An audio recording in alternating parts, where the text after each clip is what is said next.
Hi everyone, welcome to Cyberwitch, your online resource for spiritual development. I have a really special episode for you today because we're talking about demonic spirits and Jinn and what to do when black magic goes wrong.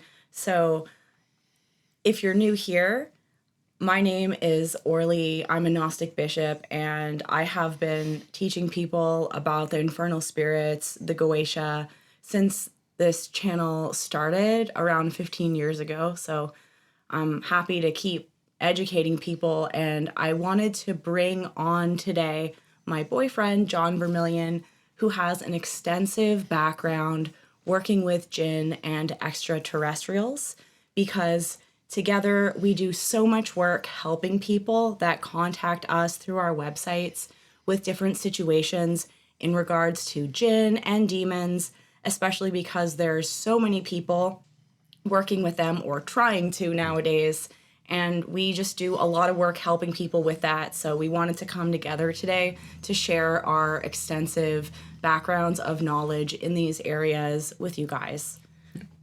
So I wanted to start off today by talking about John's background with Jinn and the extraterrestrials, and if you could tell people a little bit about that, please. Yeah, I honestly think there's a big misunderstanding between the similarities of Jinn and extraterrestrials, I guess you could say.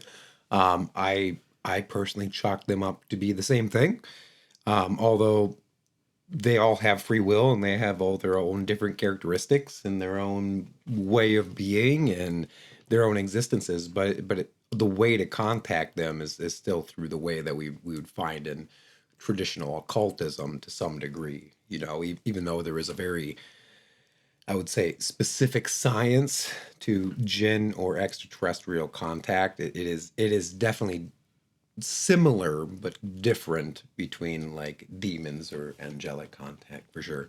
And I've had my personal background is pretty much my whole life being just kind of around that kind of stuff and having extraterrestrial infiltration my whole life, and tons of different spiritual things. And then I had my death experience, and then when I came back, it all made a lot of sense. Like I just knew a lot more than I originally did, so to speak, and that's when a lot of the extraterrestrial and what I would consider Jinn influence started coming in even heavier. So it made me realize I have to learn a lot of things. And before that, like after my death, my background's actually in like more of a Tibetan Buddhist style of meditation. So I utilize those principles along with various magical principles, I guess you could say, to kind of make them work together very well. So I've always had a very big success in the workings and the know-how and what to do with it. So it's my background is trial and error and and massive studies, I guess you could say, for sure. Yeah, absolutely. And the reason why I wanted to bring you on today is because there is quite a big difference between demons and Jinn, and especially not just in how they're contacted. And of course, there is some overlap, but in general, the way of dealing with these things, especially when they go awry, is quite different. Yeah.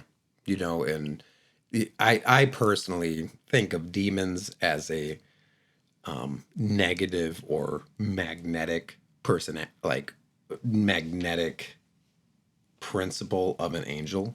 So like if an angelic energy has a function, the polarizing energy of it being a demon would also serve a function.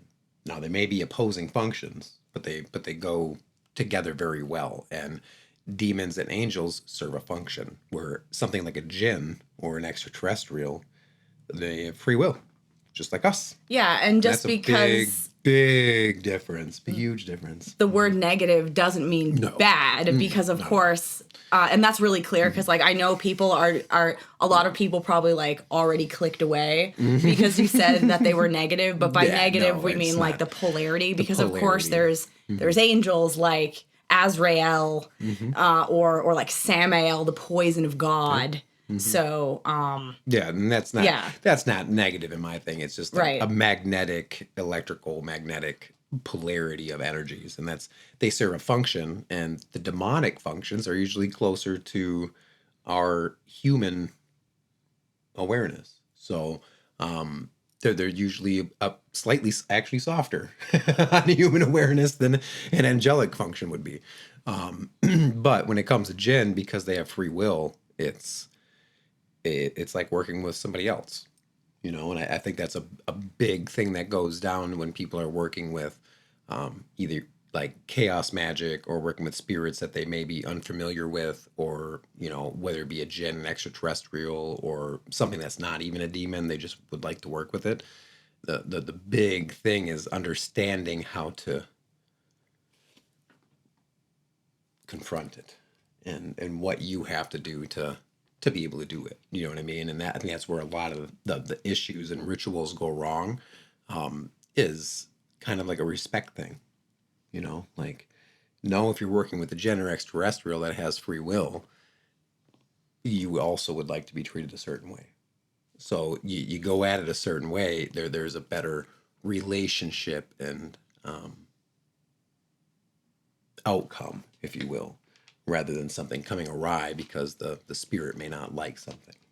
That makes sense. Yeah, and to talk more about the differences between demons and Jinn, from all of my experiences in exorcism and spirit conjuration, be it like Solomonic working or helping people deal with poltergeist phenomenon in their home, other types of hauntings, all this kind of stuff that I have experience in, there really is a difference in how the spirits manifest and the kind of things that they can do, as well as why problems happen. So, a big part of with the demons is that there a lot of times when people will do rituals to them, they don't really understand what they're doing. And that's the same with Jinn. But with the demonic forces, a lot of them are tied to the earthly realm and are spirits that are contacted in that way, whereas others are from other dimensions that are not connected to the earth that we are bringing here. So the way of dealing with them is very different, as well as the types of ways that they can come into our reality and affect things. So very often with the demons of the Goetia, they're going to affect things through your literal life, be it influencing people, making you find something just kind of strangely pops up. Whereas with the Jinn, they have a stronger ability to make like really random things start happening and even more poltergeist type of phenomenon. Yeah. And with the demons, they will also really affect people mentally. Mm-hmm. And that can even be the practitioner, where people will try to contact demons, but other lower level forces, parasitic forces that are just looking to feed off of people's desires and desperation and their wants will come in masquerading as a powerful demon, and can, through their ability to manipulate the earth because they are connected to the earth realm, make it seem like they're granting what you want, and then they get into like a parasitic relationship where that person's life just starts to become drained away from the spirit putting further bad ideas into their mind. Yeah, and you find that with the Jinn too, and that's why, like, in Islamic lore, a lot of Jinn are considered demonic.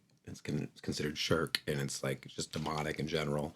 And that's like saying all humans are demonic, And the thing with like a Jinn and a demon is more often than not a demon's gonna like a human attention more than a Jinn would. Jinn and lore and the stories of them, they usually are not very human friendly. They don't like humans, So working with them in a different way is is very important, and that goes for even extraterrestrials. Like there's extraterrestrials also that don't like humans, so they kind of go the same way, and it's free will. And but I like that you brought up the fact that the demons like will play on the mind and stuff like that, because there is I would say a thin line between jinn and demons, where the jinn are more playful in a way. They're more like playful, like somebody would be, with somebody else, but oftentimes actually in a very demonic manner. So it's the difference is more of function and free will, realistically. It's what are they choosing to do? Yeah, like I've noticed that from my experiences of working with Jinn around you, the Jinn will often hide things and then make them just reappear. So playful in a kind of tricksy way, where it's very clear that something is happening. Yeah, something's awry. Yeah, something is. They make it very known Yes. that it's not just you like being absent-minded, but they were doing something. So that's pretty interesting. And so we're here today to talk about why rituals go wrong. So this could be for so many different reasons, and also it could be that not just that you've done the ritual wrong, but maybe you did something that you shouldn't have done, or you have no idea what it was that you were actually doing, because there's so much information online and books coming out that people will just think it's okay to do these spells that have been closely guarded through centuries or what have you, and then people have access to it, or people are creating modern adaptations of older occult grimoires, which in the work that I do personally in helping people, a lot of people come to me for help with demons from the Goetia because they've been working with more modern books that have things like path workings, or you just like look at a sigil and stuff like that as a way to try to summon a demon, or they're like listening to a song or a tone as if that is, or a N to cause it to happen, without doing any kind of other things that in the grimoires, there's these long, elaborate, carefully planned and timed rituals that have a lot of different elements to evoke spirits. So this is the kind of stuff that I teach in my Goetia class. It's on my website, linked in the description of this video. But that class is like over 6 hours long, teaching you about how to do this. It's not something that is so simple as just doing one of those things that I just mentioned, because the main thing that's going to happen to you from that is you're going to develop some kind of delirium where you think, oh, because this book or a video I watched told me that if I do this, I'm now summoning a demon. Through that impression in your mind, you're going to start creating these mental patterns to try to make it happen. But if you haven't put in the actual work that's required to contact powerful and actually helpful spirits, some kind of thing is going to come through if you're having results, and it's going to start tricking people into delusions, into thinking things are working for them, and then they have all kinds of problems, and those people tend to come to me for help. And what I'll do is help them really get in, tuning in on the spirit that they actually want to get in contact with. And these are things that do require work. It's not supposed to be easy. So, but with proper training, you can learn how to do it and to have psychic experiences and communicate with spirits. It just takes a bit more work than what a lot of contemporary resources are going to let people to believe. Yeah. Or the other thing is, people will just give up on it and think that it's not real, but that in itself creates its own problems for people. It opens the gate, and then they decide to keep it open and forget it, Exactly. So a big reason why rituals will go wrong when it comes to summoning demons it, especially like with Goetia, is not having the correct information on how to actually contact helpful spirits and not developing your psychic senses to be able to do that properly and your own energy to be able to do that properly. But then also, when people will do this, they'll try to do more than they should be doing to cause something that they probably shouldn't be doing, and then spirits around them will start going haywire, causing all kinds of problems, tearing up that person's life, and just basically dragging them down because you're doing things that are going against your own true will, because people will just think they know the best thing to do. They'll get swept away by emotions and then think using magic rituals to solve whatever their petty human problems or grievances is going to take care of that. But then there's a huge blowback of energy from them doing that because things happen to us for a reason. So sometimes we're not supposed to fight it. Yeah. Yeah.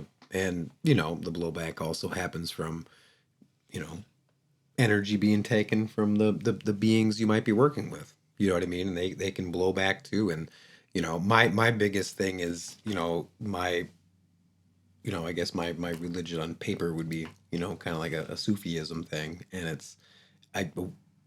in Sufism, it's kind of like you just allow it all to come, no matter what it is, and you can navigate the all, whatever that is, whether it be demonic or angelic or Jinn or positive or negative. You just let it all, and it's all this one thing. And I think when people go into a lot of rituals, they maybe have some misconceptions or ideas that they may have read in a book. They may have read somewhere that they're supposed to see it this certain way and this is supposed to happen this way. And then they do these rituals. The next thing you know, they have an expectation of this thing to happen. And we have to realize that our mind and our emotions, even in that state, are also feeding whatever we're working with. That's such a great point. It's not just the offering that we're doing, or even just the act of ritual that we're doing. It's actually our emotions and our thoughts that are actually feeding it. So when we come at it with this certain reverence, I guess, you get this a different reaction, and when I've had plenty of rituals go wrong where some weird crap would start happening, and nothing like super crazy where like the house would burn down or whatnot, but it was just like some weird crap would happen, and I was just like, okay, like something's going on. What happened? And as an operator, you look at it and be like, oh, okay, like what's causing it? What happened? Why did this happen? And I've generally found in my operations, it's because I may not have approached that intelligence with the right energy. I never look at it as the thing I'm working with. I always look at it as like, what did I do first? Like how did I first react? Like what did I offer? What did I do this? I look at the facts of what I did and then go back to where I may have gone wrong. And I mean, 9 out of 10, it's more of how you're going at the spirit than anything else, and that's why I don't really believe in the whole binding thing or, trapping aspect of it, because it's more of if you build a high quality friendship, and we know that through life, it usually reaps way more rewards than controlling and manipulating something. Yeah, exactly. And that's also not to say that like working with angelic names or God and things like that are going to make it go wrong. Because that's what people think when people think like, oh, if I follow these ancient manuscripts for how people have done this, then I'm going to offend these spirits. But they're all part of God. So that's just how it's done. The offense is when we have contemporary work that's telling people to do a really watered down version of how to contact these spirits. And then, just like John was saying, they become disrespected because they were used to being conjured with these elaborate, beautiful rituals with all these specific things that they really like. And in a way of people just trying to have like an instant gratification of a paranormal experience of magic and witchcraft, water it down, and then the spirits become offended from that. Yeah. And, that's why I always think about like creating the space that something divine would want to come into. And I say divine, whether it be a demon, a jinn, an angel, whatever, something outside of our human attention. And that to me is divine as well. So as long as we kind of go at it and understand that we have to, ritual in general is almost like an elaborate acting out of something in some way, shape, or form. And if we create the space and create the biome that the spirit's going to come into in very strong regard and make sure that it's right, like don't conjure a spirit that's connected to the moon on Wednesday. You know what I mean? Like you want to make sure that you're paying homage to the whole thing. And that's really where you can like dial in, make sure all your I's are dotted and your T's are crossed, and be like, okay, I hit all these marks. Yeah, even in Goetia, the spirits have certain times and days and things like that and situations that they're called upon, and the lunar phases in particular. And most of the contemporary work totally ignores that, or just randomly gives them new attributions that the authors just decided upon. And then that creates a lot of problems as well. It does. Mm-hmm. Yeah. By a ritual going wrong, it also doesn't mean that you necessarily thought that it went wrong when you were doing the ritual. So maybe you felt like your ritual went well. Mm-hmm. You just, no matter what it was that you were doing, whether you were trying to actually have some sort of psychic vision of the spirit or just feeling like your ritual went well, it can still go wrong. And when things go wrong, it can really cause crazy stuff to happen in people's lives. So one main thing it can do is make bad luck in the regular world or just difficulties for you. And then it seems like, oh, it's just regular life happening to me. But then it's actually an effect from your ritual going wrong, and it starts affecting your regular reality. And it can also make you start having bad ideas and thoughts in your mind that make you then make bad choices. Yeah. Yeah. And, and even I've seen it where certain rituals gone wrong in people's lives where people, even in their life or family members or, what have you, have completely shifted and changed their demeanor to them, and weird things like that even happened. I mean, there's some rituals that I've done where I've been thrown up against a wall physically by paranormal activity. I've seen that happen to people many times before. Yeah. Mm-hmm. And it's very possible, and it depends on the working. And I know why it happened. Things that people shouldn't do with their bodies. Yeah. Flipping around. Mm-hmm. And then they get really hurt from that. Yeah.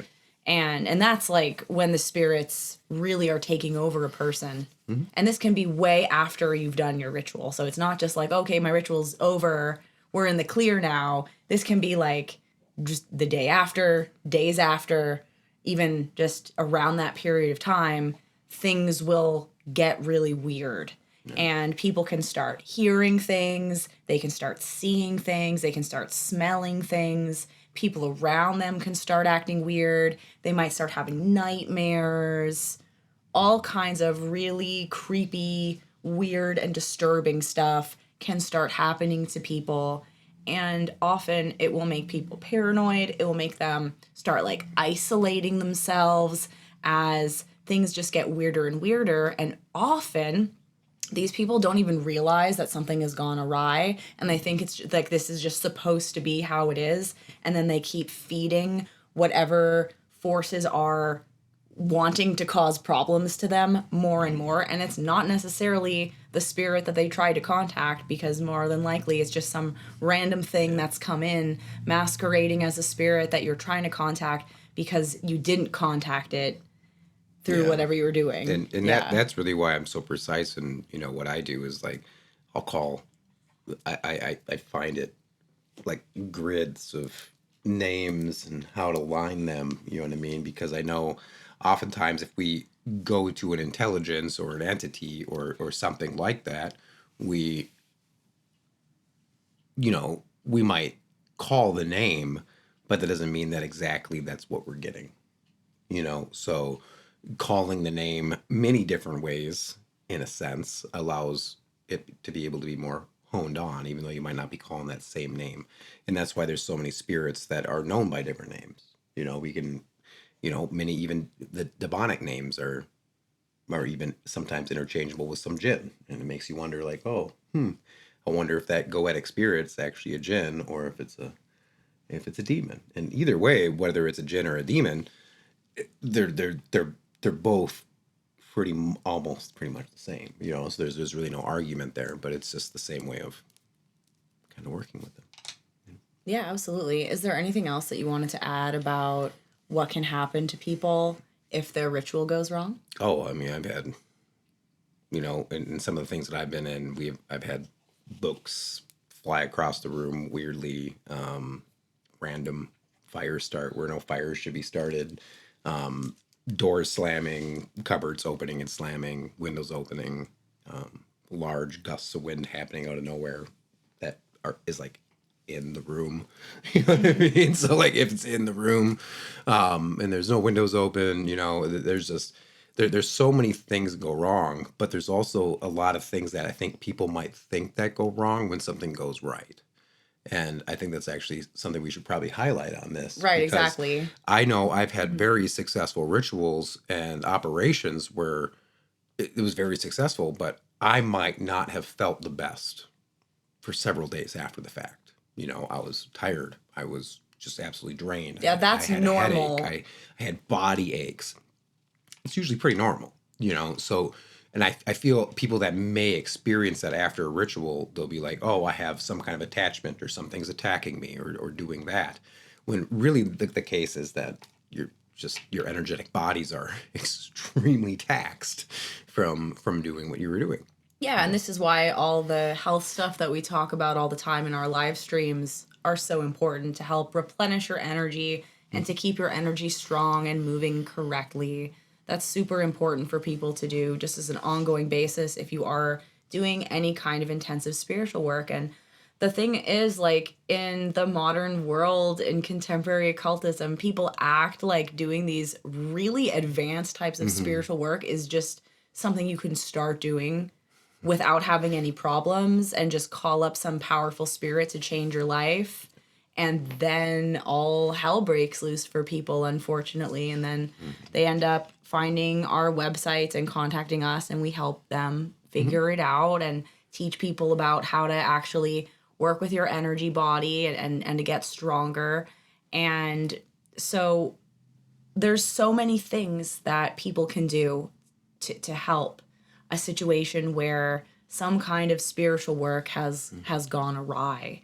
And there's a lot of things, but it's good overall to have a spiritual team of your ancestors or any kind of loving energies, including your own self and your connection to the cosmic mind that you've already established when you go into contact really powerful forces that are from other dimensions, because then you already have spirits and energies around you that are helping you and protecting you. So that's something that's really advisable, because when you are contacting demons or what have you, I'm not saying that these things are necessarily evil, but they can do all kinds of stuff, or the actual act of the magic is stirring up things all around you and making other stuff come through that the demon you're conjuring isn't dealing with. So you need to have those reinforcements around you that are helping to protect you. And that's not offensive. It's just you're getting into really deep astral waters, and all kinds of stuff and junk is going to start coming to that light that you're shining into the aether to make contact with other dimensional forces. And so that's pretty fundamental stuff to understand. And just doing something like a banishing ritual, like a lesser banishing ritual, the pentagram, is not going to clear away some kind of Jinn or some sort of powerful demon. That's not what those are for.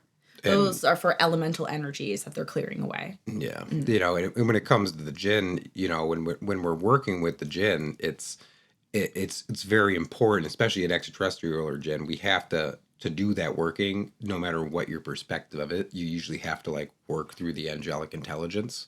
You always have to first call upon an angel to bring the demon, then to bring the Jinn. It has to work in a form of like a hierarchy of like ushering. It doesn't mean that one's better than the other, you know, and it's all a hierarchy of that. So I always feel that people that have like a good operation and a safeguard of how things are called, to have your barriers, to have your protections, to have the entourages, if you will, makes a big difference in the outcome of it. Yeah, and that also just really ties into what Aleister Crowley put together for his Goetic composition, which includes the first two Enochian keys and then the invocation of the Bornless One before you even go to the Goetic conjurations, in the way that he curated Solomonic workings in his edition of the Goetia.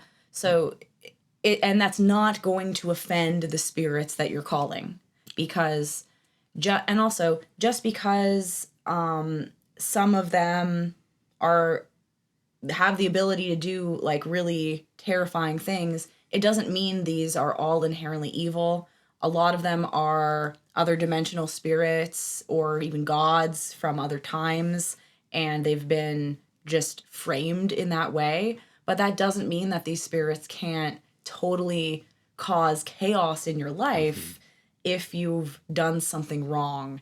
And so when people have these problems, one of the first things that you can also look to is calling up that spirit again and then making amends for causing it to come through in a way that was disrespectful. Yeah. Improper or disrespectful. Right. And by disrespectful, once again, to clarify, we do not mean calling an angel or God to help you. That's not going to be disrespectful. What's disrespectful is, like, let's say they like a certain kind of incense or something, and they have, like, throughout time, and you've just found some TikTok or something that says, like, oh, if you just repeat this chant over and over and look at this picture of a symbol, then the spirit's going to come. But then they're used to having, like, myrrh or something, like, every time, and an offering of linens, and you're supposed to call them on a Thursday according to their alignment in the grimoires. You do it on a Tuesday with a paper towel. Right, exactly. That doesn't mean nothing is going to happen, but it does mean that you could cause problems for yourself from doing that. And really, like to me, that's a respect thing. You know what I mean? Like, even if, you know, we have to kind of value it in our own life too. You know, if you say, hey, I'm free at 6:00 p.m., let's have a phone call, and they call you at 2:00 in the afternoon, you almost be semi-disrespected by it. Like, hey, I told you no, it's 6:00, you know? Now, when you are trying to fix your problem, a really good thing is going to be to also learn more about what it was that you've done. Not just looking at modern stuff, but going back and doing research to really learn the history of what it was you've done, and then asking people that are educated in those areas to help you if need be as well. Not just trying to go with whatever seems like the easiest solution, because that will also help just educate you and be stronger in your spiritual practice. And sometimes it just happens where things go wrong, and that's just part of your evolution and your learning experience, and you can fix situations. But it really depends on what you've done, and that will lead to how to fix the problem. So the power of prayer to helpful spirits is a great way of also aiding in clearing out a space. So people will do things like cleansings. You can cleanse your home, you can cleanse yourself, but just doing that alone is probably not going to be enough, depending on how powerful the entities are. And so when it comes to working with spirits of the dead or infernal spirits, prayer is a really great way in exorcism of helping clear and cleanse a space, especially also using incenses like frankincense. That's a really great solar incense to help uplift the space. But when you do that, just expect things to start getting weird and intense while you are doing your chanting or prayers or mantras or whatever it is where you're calling an aid to come and help you. And I would suggest doing that after you've already tried to contact the spirit again to rectify what you've done, and if that doesn't work. Yeah, most definitely. So what would you say that people can do to help their situation, especially because of your background in working with the Jinn, because that is pretty different? It is, and when it comes to them, it has a lot to do with like Quranic invocations and various surahs and, Islamic incantations and Arabic and stuff like that. But that doesn't mean that they don't understand energy and intent. You know what I mean? And typically speaking, if you're doing anything with we'll call them a free will entity, like an extraterrestrial or a Jinn, we'll just call them free will entities. You kind of have to treat it as another person, and you said it right, make amends, do it again, contact again, try to make amends, and then again, call in helpers, and the thing is like the process between all the systems of demons and angels or Jinn conjuration, the baseline science is there. It's always the same kind of thing, but we have to look at it as like the Jinn or extraterrestrials and rather earthbound spirits. They have free will, just like humans, So the making amends is really the most important part of it. Absolutely. And this is such a huge problem that's happening to people. And that's why we wanted to make this video to help you guys to get some footing on how to be stronger in your spiritual practice and get your life back in order. If you do want direct help from us, the links to our websites are in the description of this video for all of our spiritual services, online spiritual counseling, and our classes are available in the link. So that's there is a resource for you if you need it. And thank you so much to all the channel members and our patrons. Please subscribe if you're new and hit like to help the algorithm. Share this video with everyone you think it will help, and we'll see you next time. Bye.